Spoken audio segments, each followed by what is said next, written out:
Morning बच्चों। Lesson number 5 में जो पुष्पी पादपों की आकारिकी है, इसमें हमारा जो अगला टॉपिक है वो पुष्प है बच्चों। पुष्प यानी फ्लावर जो है उसकी संरचना, और ये पुष्प की संरचना हम इससे पहले लेसन नंबर 1 में अच्छी तरह से समझ चुके हैं, तो आप वहाँ से इसके वीडियो को देख सकते हो। दोबारा इसका जो वीडियो है वो उसको बनाने की कोई आवश्यकता नहीं है। तो पिछले जो वीडियो अपन देखेंगे तो लेसन नंबर 1 का जो वीडियो है उसमें आपको ये फ्लावर यानी पुष्प जो है वो आपको मिल जाएगा। तो पुष्प के बाद अपन बात करने वाले हैं इसमें फल की। फल तो हम देखते हैं कि पौधे में निषेचन के बाद यानी निषेचन होने के बाद जो इसका अंडाशय होता है पुष्प का, वो अंडाशय निषेचन के बाद, निषेचन के पश्चात परिपक्व होकर फल का निर्माण कर लेता है। यानी अंडाशय से ही फल का निर्माण होता है। कई बार अंडाशय से बिना निषेचन के भी फल बन जाता है। ये एक असामान्य परिस्थिति कहलाएगी। तो इस प्रकार के फल निर्माण को हम बोलते हैं अनिषेक फलन। और बच्चों ये जो फल होते हैं बिना निषेचन वाले, ये बिना बीज वाले फल होते हैं। बिना बीज वाले, तो बिना बीज वाले जो फल हैं वो बिना निषेचन के हम उनको डेवलप कर सकते हैं, कृत्रिम रूप से भी कर सकते हैं। तो फल जो है वो अंडाशय से विकसित होता है। लेकिन यहाँ पर भी एक चीज और आ जाती है कि जो फल हैं वो वास्तविक फल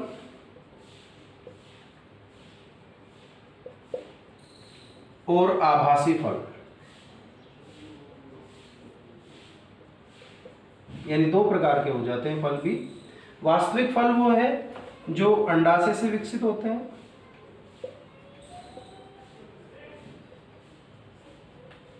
और आभासी फल वो है जो अंडाशय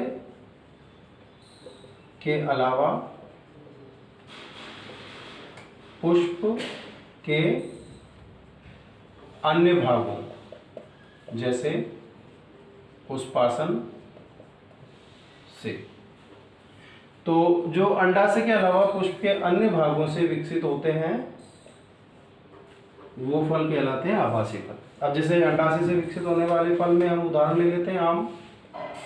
आम जो है वो सत्य फल है, वास्तविक फल है। और अगर असत्य फल या आभासी फल की बात करें तो वो होता है सेब। क्योंकि सेब जो है ना वो पुष्पासन से विकसित होता है, उसका अंडाशय तो उसके अंदर रह जाता है जिसमें बीज लगे होते हैं। तो इस तरह से हम देखते हैं कि फल जो है वो सत्य भी हो सकते हैं और असत्य। सत्य यानी वास्तविक जो अंडाशय से विकसित हो रहे हैं, और असत्य यानी कि आभासी जो अंडाशय के अलावा पौधे के अन्य भागों से विकसित होते हैं। तो आभासी फल जैसे सेब, वास्तविक फल यानी आम। बिना निषेचन के फल विकसित होते हैं तो अनिषेक फलन। फल अंडाशय से विकसित होते हैं। तो फल का जब निर्माण होता है तो बच्चों अंडाशय भित्ति, अंडाशय की जो भित्ति है वो बदल जाती है फल भित्ति में। फल भित्ति में, फल भित्ति को हम बोलते हैं पेरिकार्प। पेरिकार्प। अब ये फल भित्ति भी 3 प्रकार की होती है। एक तो बाह्य फल भित्ति,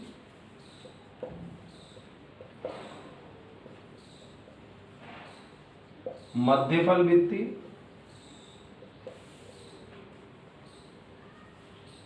और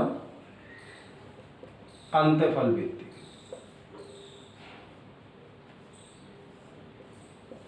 बाह्य फल भित्ति को हम बोलते हैं एपिकार्प, मेसोकार्प और एंडोकार्प।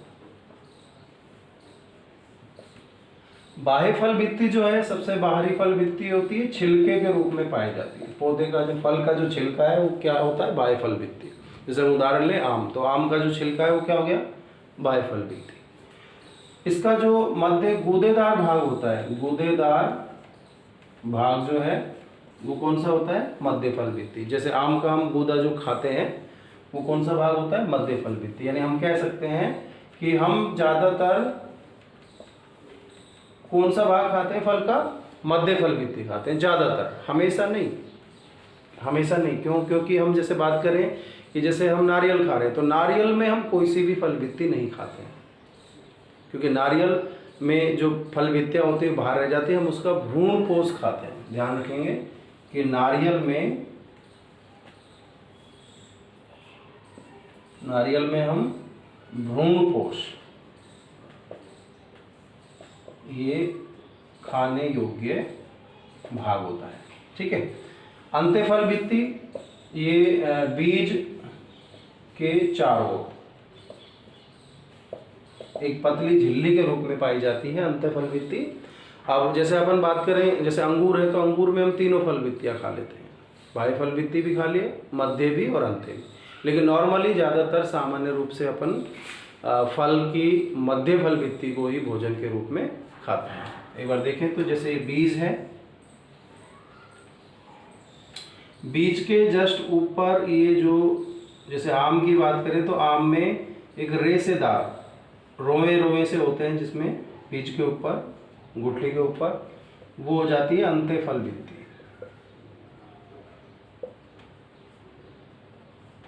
उसके बाद जो गूदेदार भाग हो गया इसका मध्य फल भित्ति, और इसके ऊपर जो छिलके के रूप में मौजूद है वो हो गई बाह्य फल भित्ति। तो बच्चों फल का निर्माण होता है किससे? अंडाशय से, और अंडाशय से फल बनता है तो अंडाशय की जो भित्ति है वो ही फल भित्ति में यानी पेरिकार्प में बदल जाती है। ये तीन भित्तियों से मिलकर बनी होती है, एपिकार्प, मीजोकार्प और एंडोकार्प। एपिकार्प बाहरी पतली भित्ति है जो छिलके के रूप में पाई जाती है। मध्य गूदेदार भाग जो है वो मध्य फल भित्ति है, खाने योग्य भाग है, और बीज के चारों तरफ जो झिल्ली के रूप में पाई जाती है भित्ति वो होती है इसकी अंत्यफल भित्ति। ठीक है। और अंत्यफल भित्ति जो है वो रोएदार भी होती है कई फलों में, जैसे आम में। नारियल में हम कोई सी भी फल भित्ति नहीं खाते हैं, हम इसका भ्रूण पोष खाते हैं। तो तीनों फल भित्तियाँ यहाँ पर दी हैं। तो इस तरह से बच्चों निषेचन के पश्चात जो संरचना बनती है अंडाशय से उसको हमने बोल दिया फल। तो अभी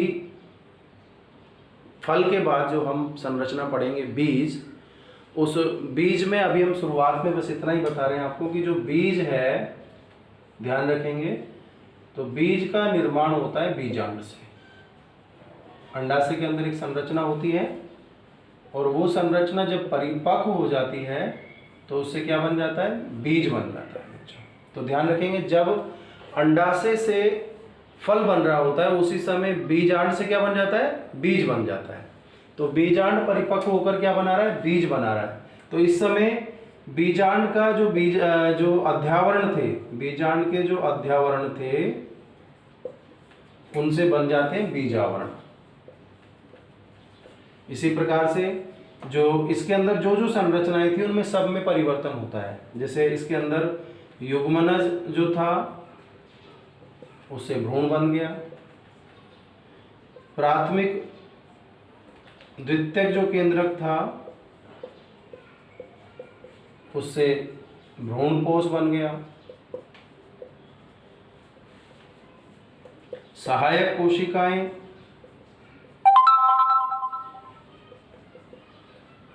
और जो प्रतिमुखी कोशिकाएं थी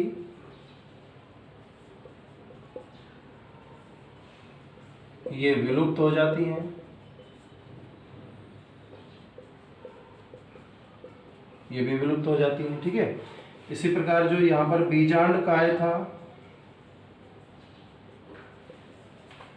ये भी प्राय विलुप्त हो जाता है, परंतु कभी कभी ये पेरिस्पर्म के रूप में भी मौजूद रह सकता है। ठीक है। तो इस तरह से जो बीजांड व्रंथ था बीजांड का जो बीजांड व्रंत था वो बीज व्रंत में बदल जाता है। तो बच्चों ये इस तरह से बीज का निर्माण भी हमने देखा कि बीज बीजांड से बनता है और फल अंडाशय से बनता है। ठीक है, तो अपनी पढ़ाई को सुचारू रूप से जारी रखें, स्वस्थ रहें और पढ़ते रहें।